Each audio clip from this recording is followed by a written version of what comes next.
Buenas, bienvenidos. Hoy vamos a hablar acerca de cría de aves y conflictos vecinales, que son dos temas que a priori no tienen nada que ver, pero como vais a ver pueden tener relación en muchos casos, y por eso precisamente estamos dentro ahora mismo de un criadero de agapornis, que son una de las especies de aves que más conflictos da este aspecto por los ruidos que provocan, que evidentemente pueden llegar a ser mucho más molestos que los ruidos que provoque un criadero de canarios o un criadero, por ejemplo, de jilgueros.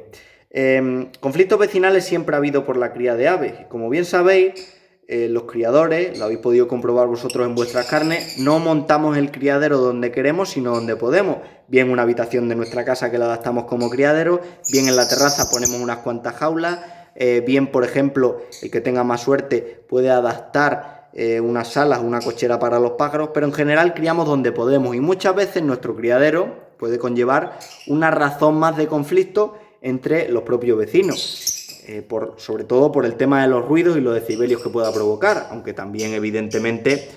suelen provocar mucho más ruido el tráfico de una carretera o los ruidos de un local de discoteca, etc. Esto, como digo, lo de los conflictos vecinales es algo que ha existido a lo largo de la historia siempre, pero en general, salvo ciertas excepciones, no había mucho problema. Tú tenías un criadero de pájaros, el otro vecino tenía un perro que hacía ruido, el otro vecino tenía una lavadora que molestaba, y más o menos, en cierto modo, eso era la convivencia, ¿no? Asumir que, bueno, que intentar molestar lo menos posible, pero asumir que evidentemente la convivencia con ciertas personas puede provocar molestia. Pero a día de hoy la situación actual es bastante diferente, y sobre todo relacionada con el tema de los núcleos zoológicos. Bueno, como bien sabéis, existe una legislación, en la mayoría de países existe, con respecto a nuestros criaderos, en la legislación de núcleos zoológicos, es decir, si tenemos una colección privada de aves, y a fin de cuentas cualquier aviario o cualquier criadero lo es, en teoría deberíamos cumplir unas condiciones de núcleo zoológico, es decir, tener nuestro criadero legalizado. Pero ocurren dos cosas, que por ejemplo ocurren en España y ocurren también en más países. Ocurre que, pese a que haya una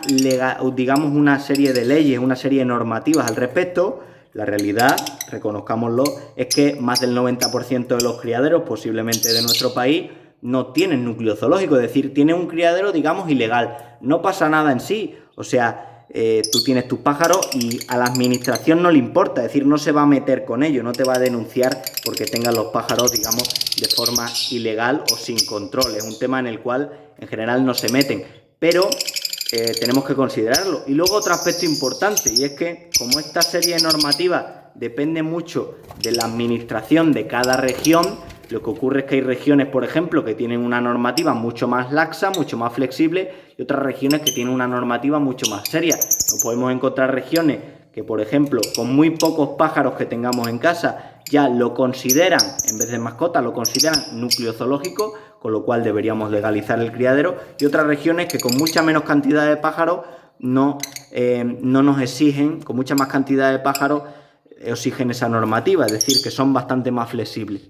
¿Esto por qué hay que tenerlo en cuenta? Precisamente relacionado con los conflictos vecinales, porque aunque en general la normativa de núcleo zoológico es una normativa que pasa desapercibida, salvo por ejemplo criadores de especies digamos más exóticas o más exclusivas, o aviarios que realicen exportación, que sean aviarios grandes, donde es muy recomendable y casi obligatorio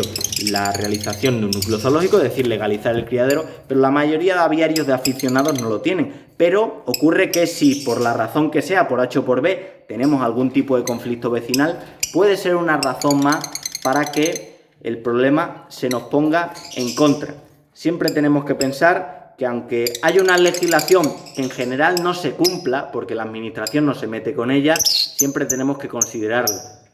Eso es una de las realidades que tenemos que ver, por ejemplo, sobre todo cuando tenemos especies en nuestro criadero que puedan ser más ruidosas, como son en este caso estos preciosos agapornis que estamos viendo. Nos vemos en próximos vídeos. Un saludo.